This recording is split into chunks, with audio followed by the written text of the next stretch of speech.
Hey guys, this is Ray with PhoneArena, and this is part 4 of my in-depth walkthrough with the Sony Xperia Z2 smartphone here at MWC 2014.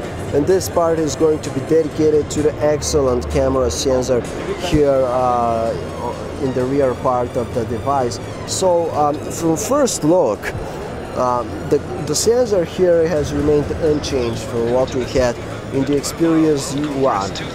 It is still 20 megapixel camera sensor, it still has its LED flash, it's still branded as G-Lens camera, it still uses the Exmor RS sensor with Beyond's camera, Sony's proprietary camera technology.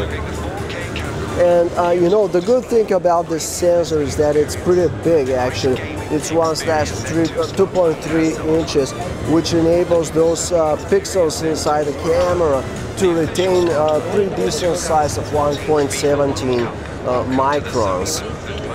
So what this means is that we can have very big pictures in terms of resolutions. You can have up to 20 megapixel images, and at the same time, even as you zoom in, the details and all the small the fine things on those images should remain clear and noise free. That's in theory, of course. In some not so ideal lighting situations, you know, there's gonna be noise, there's gonna be inappropriate color balance, but that's just part of the game with smartphone cameras. Now let us take a look at the camera user interface of the Xperia Z2. There we go. That's the camera UI. It's actually pretty similar. I don't know. It's probably even identical to what we had in the Z1. That's not a bad thing. It's pretty straightforward user interface here. Now, most importantly, you have your large camera shutter here, you have a video recording button, but thankfully you also have this physical two-step camera shutter key, which is a great addition really to this smartphone, to this camera phone, and it's also a very good button here, it works very well. Now, the default mode, the default shooting mode here with the Z2 is Superior Auto.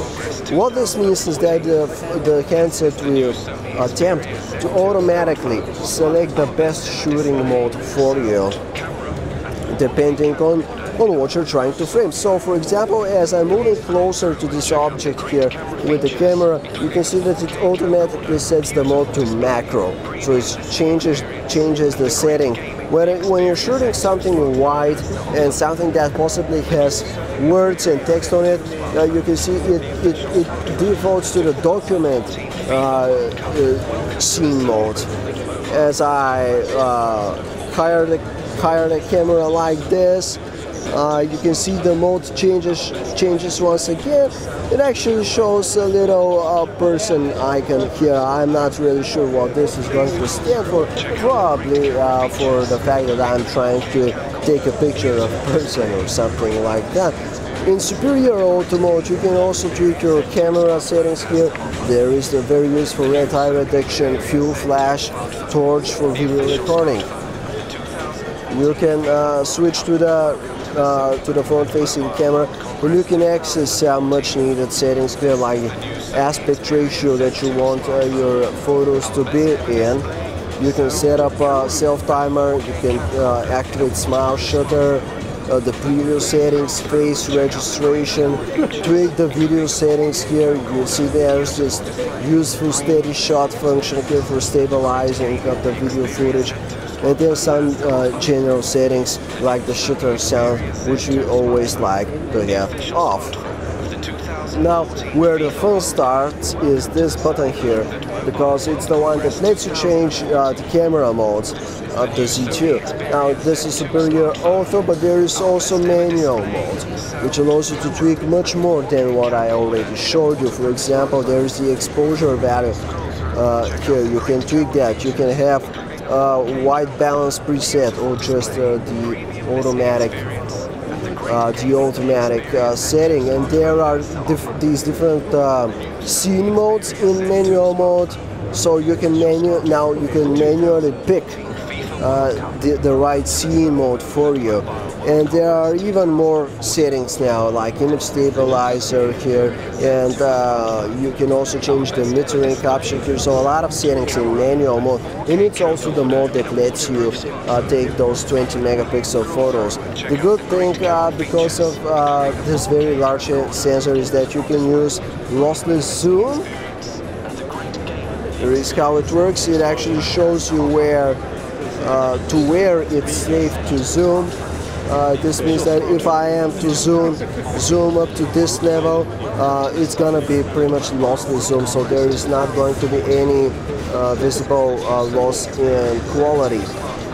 And beyond that, it's just going to upscale those photos, and things are starting to look bad. But back to the camera settings. There are some very cool new features here, like 4K video recording, so you can keep shooting in 1080p, or you can start taking videos in 4K resolution, which would be especially beneficial if you are, if you have a 4K TV at your place. That's very cool to be able to watch your own 4K videos there. Time shift video lets you take slow motion videos. Background defocus, it allows you to take pretty nice pictures, allowing you to kind of make the background a little bit more blurred, and kind of achieve that DSLR kind of quality for the images with the Z2. There's also the AR effect, which allows you to display dinosaurs and all that kind of cool stuff with your photos, but also now in your videos. Creative effect, these are just different types of filters, the different types of filters for your images. You can see pretty nice user interface there by Sony. Integration with Vine, with Bamboozer here, and of course you can also add additional applications and modes here by tapping this button. So there are different types of add-ons for the camera application, which is just great. So thank you guys for watching this part of my in-depth video series with the Xperia Z2. It was about the camera. I hope you enjoyed this in-depth video series. If you'd like, a more synthesized, just the basics of the Z2, go check out my basic hands-on log at PhoneArena.com. If not, you can find tons of other coverage about this amazing new smartphone once again at PhoneArena.com.